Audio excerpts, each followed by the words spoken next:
কেন্দ্র সরকার এ রাজ্যের প্রতি যে বঞ্চনা করছে তার প্রতিবাদেই তৃণমূল কংগ্রেসের পক্ষ থেকে প্রতিবাদী মিছিলের আয়োজন করা হয়। পশ্চিম বর্ধমান জেলাতেও তৃণমূল কংগ্রেসের পক্ষ থেকে একটি প্রতিবাদী মিছিলের আয়োজন করে। এই মিছিলে তৃণমূল কংগ্রেসের কর্মী সমর্থকেরা উপস্থিত ছিলেন, সাথে সাথে সাধারণ মানুষেরও উপস্থিত ছিল চোখে পড়ার মতন। এই প্রতিবাদী মিছিলে মূল উদ্দেশ্য ছিল 100 দিনে কাজের টাকা, আবাস যোজনার টাকা, রাজ্য থেকে যে জিএসটি টাকা কেন্দ্র সরকার নিয়ে যাচ্ছে সেই টাকা পুনরায় রাজ্য সরকারের কাছে ফেরত আসে, কিন্তু কোনোটাই কেন্দ্র সরকার রাজ্য সরকারকে দিচ্ছে না। তার প্রতিবাদেই এই প্রতিবাদী মিছিল। এই প্রতিবাদী মিছিল নিয়ে কি বললেন তৃণমূল কংগ্রেসের পশ্চিম বর্ধমান জেলার জেলা সভাপতি নরেন চক্রবর্তী, চলুন শুনে নিই।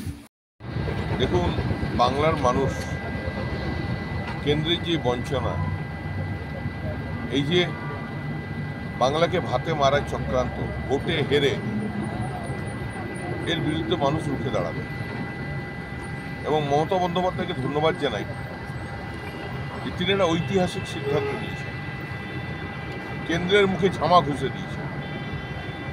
21 লক্ষ যে আমাদের 100 দিনের কাজের শ্রমিক বন্ধুরা আছেন, খেটে খাওয়া মানুষ, গরিব মানুষ, যারা এই 100 দিনের কাজ করেছিলেন তাদের বকেয়া টাকা কেন্দ্র আজ দিচ্ছি কাল দিচ্ছি, এই দাও ওই দাও করে আটকে রেখেছিল শুধুমাত্র রাজনৈতিক উদ্দেশ্য নিয়ে।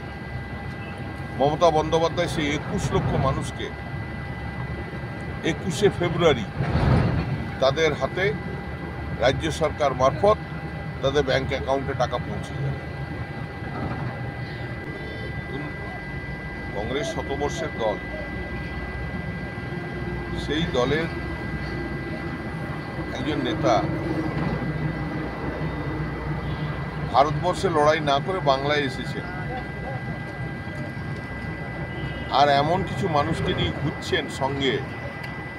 গতকাল লোকসভায় খোদ প্রধানমন্ত্রী স্পষ্ট করে দিয়েছেন যে রাহুল গান্ধীর যিনি সাঙ্গাত অধীর চৌধুরী, তার সঙ্গে বিজেপির সম্পর্ক আছে এবং এরা বাংলার মানুষের জন্য কি করবে।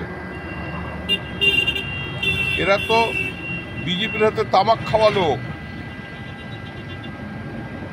বাংলার মানুষের বঞ্চনা নিয়ে, অধিকার নিয়ে যিনি লড়াই করছেন তার নাম মমতা বন্দ্যোপাধ্যায়।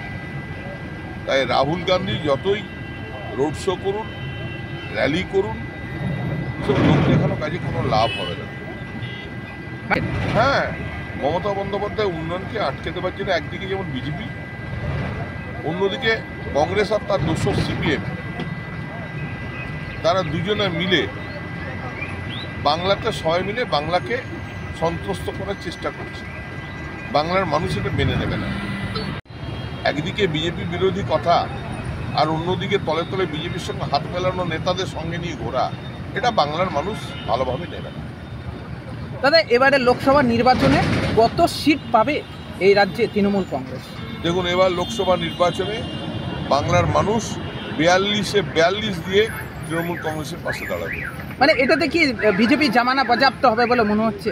দেখুন, এটা একটা লড়াই। বিজেপির কি আছে?